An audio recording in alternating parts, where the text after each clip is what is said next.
ವಿರೋಧ ಪಕ್ಷದ ನಾಯಕನ ಬದಲಾವಣೆ ಬಹುತೇಕ ಮಾಡ್ತಾರೆ ಅಂತ ನೋಡ್ರಿ, ಈಗ ಏನಾಗಿದೆ, ಸಮರ್ಥವಾಗಿ ವಿಧಾನಸಭೆಯಲ್ಲಿ ಈ ಸರ್ಕಾರನ ಇಕ್ಕಟ್ಟು ಸೀಲಿಸಬೇಕಾಗಿತ್ತು. ಇಟ್ಟು ಹಗರಣ ಮಾಡ್ತಾ ಇದ್ದಾರೆ. ಏನೋ ಅದನ್ನು ಬರೀ ಒಂದು ಜೈಲು ಬರೋ ಧಿಕ್ಕಾರ ಒಂದು ಬಸ್ನಾಗ ಹೋಗಿ ಕೂತು ಅಲ್ಲಿ ಹೋದ್ಕೊಂಡು ಪೊಲೀಸರು ಒಳಗೆ ಸಲ್ಯೂಟ್ ಹೊಡೆದು ಚಹಾ ಕಾಫಿ ಇಡ್ಲಿ ದೋಸೆ ತರಿಸಲಿ ಅಂತ ತಿನ್ನೋದು ಬಂದು ಭಾರಿ ಉಗ್ರ ಹೋರಾಟ ಇವೆಲ್ಲ ಬೇಡ. ನಿಮ್ಮ ನೇರವಾಗಿ ಹೋರಾಟ ಮಾಡೋದಿದ್ರೆ ಅಮಿತ್ ಶರ್ನ ಏನು ಪತ್ರ ಬರೆದಿಲ್ಲ. ನಾಳೆ ಅದಕ್ಕೇನಾದರೂ ಸರ್ಕಾರ ಸರಿಯಾಗಿ ಸ್ಪಂದನೆ ಮಾಡಲಿಲ್ಲ, ನಾ PIL ಹಾಕ್ತೀನಿ ಹೈಕೋರ್ಟ್ನಲ್ಲಿ. ಸರ್ಕಾರ ಇದನ್ನು CBI ಕೊಡಲೇ ಇಲ್ಲ ಅಂದರೆ ನಾಳೆ PIL ಇದನ್ನು ಮಾಡಿರಿ. ಸುಮ್ಮನೆ ಕಾಟಾಚಾರಕ್ಕೆ ನಮ್ಮ ಹುಳ ನೀವು ನಮ್ಮ ಹುಳಕ್ಕೆ ನೀವು ತೆಗಿಬೇಡ್ರಿ, ನಿಮ್ಮದು ಅಂದರೆ ವಿರೋಧ ಪಕ್ಷ ಆಗೋದಿಲ್ಲ. ವಿರೋಧ ಪಕ್ಷ ಅನ್ನೋದಿಲ್ಲ, ನಾವು ಪ್ರತಿಪಕ್ಷ.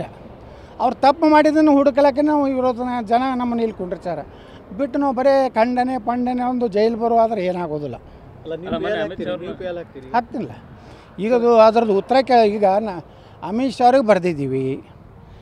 ಅದರ ಮುಂದಿನ ಹಂತ ಯಾವುದೇ ಅದ್ರ ಮ್ಯಾಗ ಕ್ರಮ ಆಗದೇ ಇದ್ದರೆ ನಾನೇ ಸಾರ್ವಜನಿಕ ಹಿತಾಸಕ್ತಿ ಹಾಕ್ತೀನಿ. ಇಷ್ಟು 187 ಕೋಟಿ ನೋಡ್ರಿ, ಶಿಕ್ಷೆ ಆಗಬೇಕು. ಬಡವ್ರ ರೊಕ್ಕ ತಿಂದವ ಯಾವನೂ ಹೊರಗೆ ಅಡ್ಡಾಡಬಾರ್ದು, ಅವನು ಜೈಲಿಗೆ ಹೋಗಲೇಬೇಕು. ಇಲ್ಕಂದ್ರೆ ಏನಾಗ್ತದೆ, ಸರ್ಕಾರ ಜನಪ್ರತಿನಿಧಿಗಳು ಹಗಲು ದರೋಡೆಕೋರು ಆಗ್ತಾರೆ. ಇದನ್ನು ನಾನು ಅವಕಾಶ ಕೊಡೋದಿಲ್ಲ. ನಾಳೆ PIL ಹಾಕ್ತೀನಿ.